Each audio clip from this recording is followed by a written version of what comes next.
आप काहे परेशान हैं? आपको तो खुश होना चाहिए कि देखिए उस समय हम उठाते थे, आज सरकार ने उसको अपने एजेंडे का हिस्सा बनाया है। उसको हटाने के लिए, उससे मुक्ति के लिए सरकार का अभियान चल रहा है। जब आप 12 से 17 की सरकार की टिप्पणी पे प्रतिक्रिया व्यक्त करते हैं तो आपकी स्थिति वही हो जाती है कि बेगानी की शादी में अब्दुल्ला दीवाना। 11 डैम मैंने बुंदेलखंड में और बना दिए और 100 तालाब खुदवा दिए हैं। ये भी तो बता। आप करना चाहते थे, आपको करने नहीं दिया गया। देखिए जितना पैसा करा दिया, जितना पैसा हम दे रहे हैं, अगर इतना पैसा आपको भी दिया होता तो आप भी कर सकते थे। नहीं नहीं नहीं नहीं, डबल इंजन सरकार तो सबके लिए था जी, ऐसा नहीं था, वो सबके लिए था। और महोदय इससे लगभग 21 लाख 42 हजार हेक्टेयर लैंड को अतिरिक्त सिंचाई की सुविधा प्राप्त हुई है। और इसके अलावा अगर मैं अन्नदाता किसानों की तरफ बढ़ूं,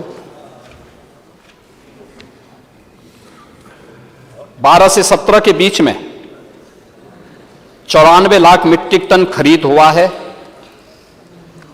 शिवपाल जी अगर थोड़ा नोट कर लेंगे तो थोड़ा एक देख लेना कि डबलिंग हो रही है कि नहीं हो रही है। 12 से 17 के बीच में 94 लाख मीट्रिक टन गेहूं की खरीद, 12,800 करोड़ रुपए का भुगतान मीडिएटर के माध्यम से ही हुआ, एजेंट के माध्यम से हुआ, लेकिन हुआ। और 17 से 22 के बीच में 219.12 लाख मीट्रिक टन गेहूं का क्रय हुआ है और यह खरीदा गया है। और 40,159 करोड़ रुपए का सीधे अन्नदाता किसान के खाते में भुगतान हुआ है। अब ये 12,800 करोड़ और 40,159 करोड़ रुपए में ये तो तिगुने से अधिक पैसा है। यानी अन्नदाता किसान को 3 गुना अधिक दाम मिला है। लागत का भी देखिए, एमएसपी की घोषणा 67 में हुई थी। हाँ, वो तो हर व्यक्ति जान रहा है। 2018 में जब आदरणीय प्रधानमंत्री भारत सरकार ने एमएसपी का नया घोषित किया तो उसमें लागत का 1.5 गुना सीधे सीधे किसान को मिल रहा है और एमएसपी की घोषणा उसी आधार पर हुई है। ये पहली बार मिलना प्रारंभ हुआ है और ये मोदी सरकार ने दिया है, डबल इंजन सरकार ने अन्नदाता किसानों को दिया। इससे पहले कोई नहीं दे पाया था। धान 12 से 17 के बीच में 123 लाख मीट्रिक टन धान का क्रय हुआ, 17,190 करोड़ रुपए का भुगतान हुआ है। ये भी एजेंट के माध्यम से, मीडिएटर थे। 17 से 22 के बीच में 280 लाख मीट्रिक टन धान का क्रय हुआ और 50,420 करोड़ रुपए का गन्ना किसानों को गन्ना मूल्य का भुगतान भी हुआ। ये धान का मूल्य भुगतान किसान के डीबीटी के माध्यम से किसान के खाते में हुआ है। और इस वर्ष भी अब तक 64,64,000 मीट्रिक टन धान का क्रय हुआ है। 13,192 करोड़ रुपए का भुगतान डीबीटी के माध्यम से अन्नदाता किसान के खाते में हुआ है। अगर आप जोड़ेंगे लगभग 3 गुना से ज्यादा है ये। देखिए, ये अन्नदाता किसान की आमदनी को बढ़ाने के तरीके। और हमारे राष्ट्रीय लोक दल के माननीय सदस्य होंगे, वो जानना चाह रहे होंगे गन्ना किसानों का। चौधरी साहब की क्रम भूमि रमाला की चीनी मिल इसी सरकार में बन पाई। पिछली सरकार को फुर्सत ही नहीं थी चौधरी साहब के नाम पे वोट लेने के लिए। जैसे डॉक्टर राम मनोहर लोहिया जी के नाम पे वोट लिया जाता है लेकिन उनके किसी आदर्श को फॉलो नहीं किया जाता। ऐसे चौधरी साहब के साथ भी होता था। रमाला चीनी मिल, बस्ती की मुंडेरवा चीनी मिल,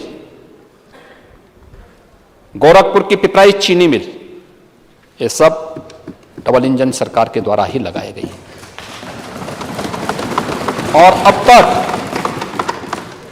1,98,000 434.98 करोड़ रुपए का गन्ना मूल्य का भुगतान कराया गया है। और मैं आ रहा हूं, मैं जानता हूं आगे क्या पूछने वाले हैं आप। हाँ, कर रहे हैं। और कुल 5800 से लेके 6000 करोड़ रुपए का गन्ना मूल्य का बकाया है। 119 चीनी मिलें चली। 119 चीनी मिलों में से 100 से ज्यादा चीनी मिलें ऐसी हैं जो 10 दिन के अंदर गन्ना मूल्य का भुगतान कर रही है।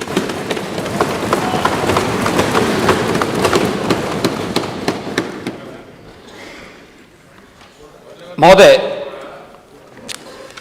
हमारा बुंदेलखंड पानी के लिए तरसता था। यह विभाग तो आपके पास नहीं रहा होगा, क्यों? पानी नहीं, इस समय पीने के लिए पानी का मैंने परीक्षा में एक डैम बनाया था, पूरा नहीं किया। पानी पीने के लिए? पीने के लिए हैं? पीने के लिए झांसी और बुंदेलखंड पीने के लिए। हाँ, और उस समय 15-16 में भारत सरकार ने टैंकर भी भेजे थे पानी के, लेकिन आप लोगों ने लेने से इनकार कर दिया था। फिर बाद में वे वापस हुए थे। इस समय बुंदेलखंड के हर घर में शुद्ध पेयजल उपलब्ध करवाने की कार्रवाई हो रही है। हर घर नल योजना आज साकार रूप ले रही है। आपको एक बार थोड़ा भ्रमण करना चाहिए शिवपाल जी, वहां जाके देखना चाहिए, जरूर जाइए। और मुझे अच्छा लगेगा कि आप अगर वहां जाएंगे तो अब तक लगभग 82 लाख से अधिक घरों को कनेक्शन दिया जा चुका है। हमारा प्रयास है कि 2024 तक हम लोग जो प्रदेश के अंदर 2.26 करोड़ से अधिक परिवार हैं जिन तक अब तक शुद्ध पेयजल उपलब्ध नहीं हो पाया था, उन परिवारों को हम हर घर नल योजना के माध्यम से शुद्ध और क्वालिटी वाटर की सप्लाई कर सकेंगे। योजना जो है, हाँ, टंकियों के माध्यम से है। गर्मी का दिन है, जो आपकी टंकियां मर रही हैं, पानी पहुंचाने साल में पानी पहुंच पाएगा गांव में। आप चिंता मत करिए। गांव के बारे में बड़े बड़े मजरे ऐसे गांव सभाएं हैं, 15-20 पुरवे हैं, वहां पर टंकियों द्वारा पानी नहीं पा। इस समय आपसे बात आ जाए, बैठिए, बीच में नहीं का दिन है, कम से कम हैंडपंप उसके साथ। हर बार नहीं, बैठिए, कोई एक आधा विषय हो तो पूछा जा सकता है। महोदय, हम लोग प्रदेश के अंदर हर घर को नल से शुद्ध पेयजल उपलब्ध कराने के लिए प्रतिबद्ध हैं। डबल इंजन सरकार इसके लिए पूरी तरह प्रतिबद्ध है।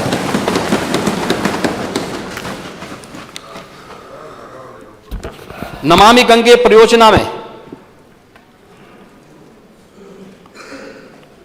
कानपुर तो सबके सामने उदाहरण है। कानपुर में सीसामऊ से 14 करोड़ लीटर सीवर गिरता था गंगा जी में। टेनरीज का इफ्लुएंट भी जाजमऊ के पास गिरता था, और उसके बाद नमामि गंगे परियोजना का सबसे क्रिटिकल पॉइंट था कानपुर। आज सीसामऊ से एक भी बूंद सीवर नहीं गिरता।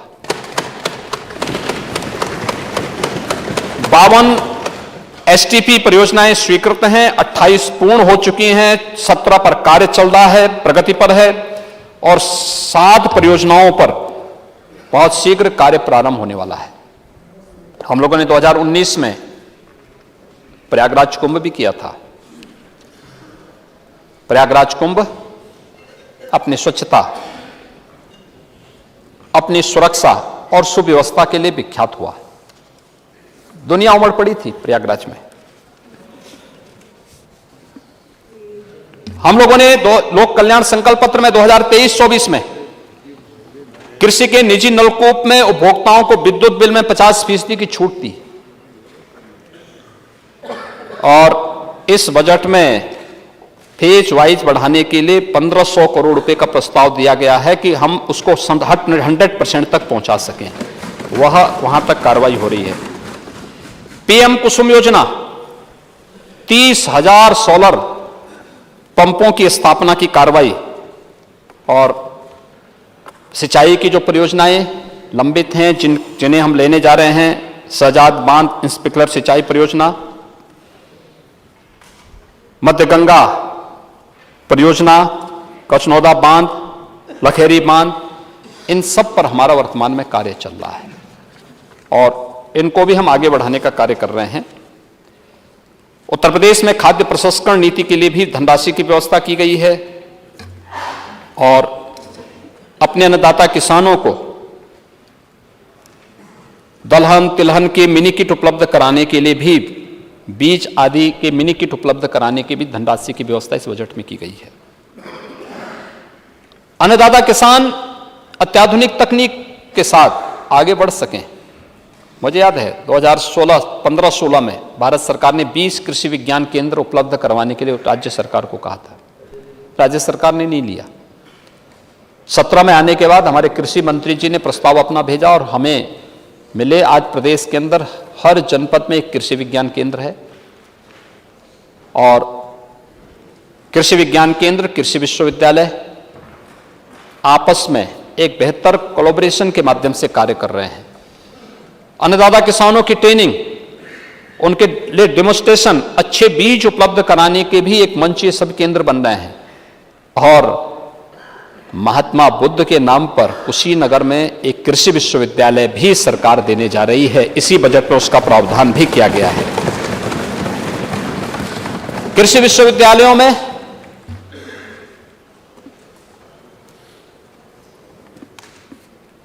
स्टार्टअप, एग्रीटेक स्टार्टअप और इंक्यूबेशन सेंटर की स्थापना के लिए भी बजट का प्रस्ताव किया गया है।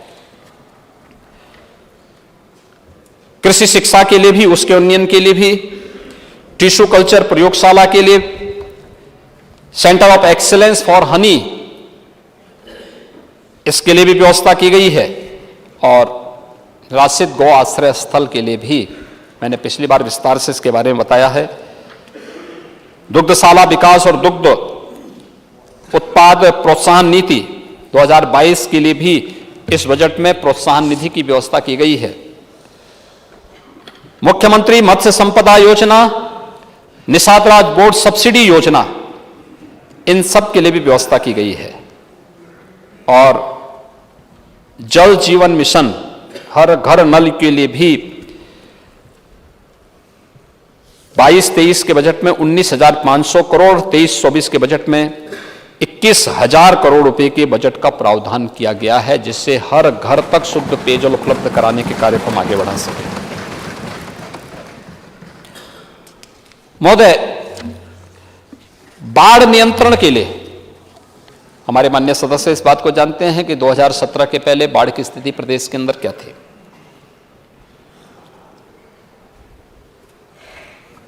34 से लेकर 38 जनपद ऐसे थे जो अति संवेदनशील और संवेदनशील थे। आज हमने इसके दायरे को कम किया है, नदियों के ड्रेजिंग के कार्यक्रम को आगे बढ़ाया है, नदियों को चैनलाइज किया है और बाढ़ नियंत्रण के लिए भी अब तक लगभग 23 लाख हेक्टेयर भूमि को बाढ़ से सुरक्षित किया जा चुका है। 23-24 में 277 परियोजनाओं को भी पूर्ण करने का लक्ष्य इस बजट में किया गया है। इसी प्रकार से प्रदेश के अंदर सिंचाई की विभिन्न परियोजनाओं के लिए, वे बड़ी परियोजनाएं हैं, मध्यम सिंचाई की परियोजनाएं हैं, लघु सिंचाई की योजनाएं हैं, उनके लिए पर्याप्त धनराशि की व्यवस्था इस बजट में किया गया है और अन्य नदी कटान से अन्नदाता किसानों की उपजाऊ भूमि को रोकने के लिए, उसके लिए भी बजट में प्रावधान किया गया है।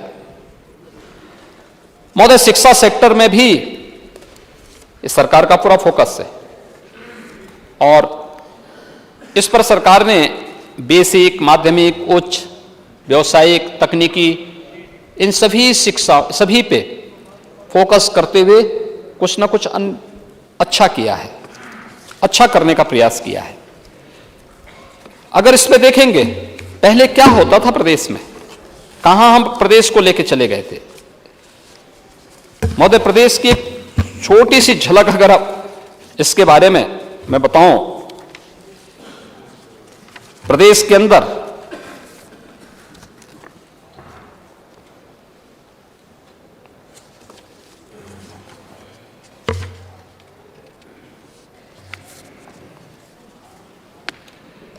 ये 2015 का है।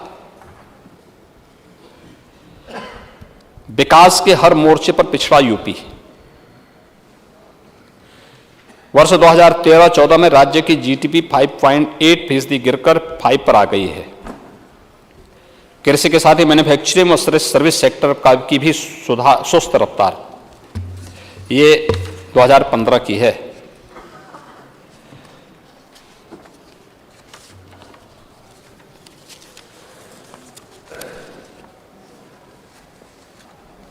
नेशनल सैंपल सर्वे 2015, शर्मनाक, लखनऊ में देश के सबसे ज्यादा बेरोजगार।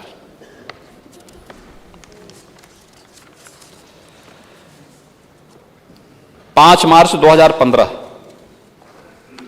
बीआरजीएफ घोटाला, लूटता रहा सरकारी पैसा, किसी ने देखा नहीं। हर जिले में उड़ी नियमों की ध्वजियां, निगरानी तंत्र रहा महज कागजी। ये सुर्खियां होती थी। और शिक्षा की बात करूं मैं, ये भी है।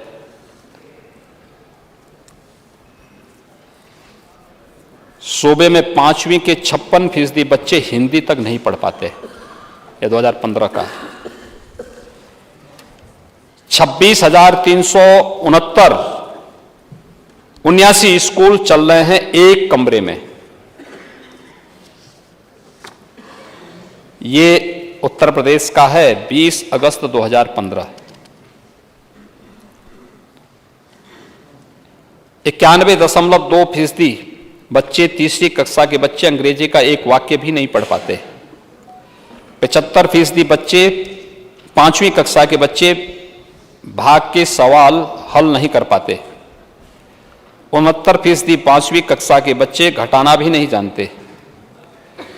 67% चौथी कक्षा के बच्चे दूसरी कक्षा या हिंदी का पाठ भी नहीं पढ़ पाते। ये 2015 की स्थिति थी। और इन बच्चों के बारे में ध्यान देने की बजाय नेता अफसर के बच्चे पढ़ते तो क्या ऐसे ही बदहाल होते स्कूल, ये भी टिप्पणी थी। और यूपीएससी की हर परीक्षा पर सवाल।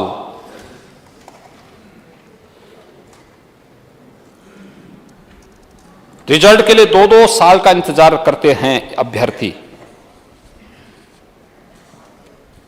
इंटरव्यू में नियमों की अनदेखी, स्केलिंग पर भी उठते रहे सवाल।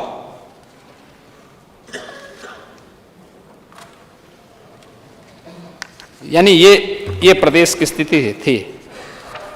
खुदकशी पर सियासत, किसान सदमे से आत्महत्या कर रहे हैं। ये 6 अप्रैल 15 का। और सरकार, किसान सदमे से आत्महत्या कर रहे हैं और सरकारें इस पर राजनीति।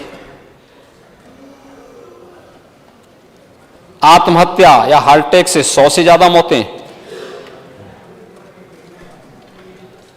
ये राज्य की स्थिति थी। 2014 में सूखा, रुपये 490 करोड़ मिले पर बंटे नहीं। ये भी 17 मई 2015 का है। ये मान्यवर प्रदेश में होता था। पूरा सूबा तो छोड़िए, महज 28 किलोमीटर दूर भी नहीं पहुंच सकी मदद। और 15 की एक और सुर्खी है, सीएम ने माना किसानों के लिए कुछ नहीं कर पाए। ये है मजबूरी। नहीं, सवाल ये है, आप जैसा प्रश्न करेंगे वैसे उसका नहीं, मैं इसीलिए बोल रहा हूं। नहीं, उस समय की क्या सुर्खियां थी, अरे आप तो बेकार हैं, अब क्यों बेकार हो कर रहे हैं? आप भी वही मुद्दे जो मैं बोल रहा हूं उसको आपने भी उस समय उठाया होगा। आप काहे परेशान हैं? आपको तो खुश होना चाहिए कि देखिए उस समय हम उठाते थे, आज सरकार ने उसको अपने एजेंडे का हिस्सा बनाया है। उसको हटाने के लिए, उससे मुक्ति के लिए सरकार का अभियान चल रहा है। जब आप 12 से 17 की सरकार की टिप्पणी पे प्रतिक्रिया व्यक्त करते हैं तो आपकी स्थिति वही हो जाती है कि बेगानी की शादी में अब्दुल्ला दीवाना।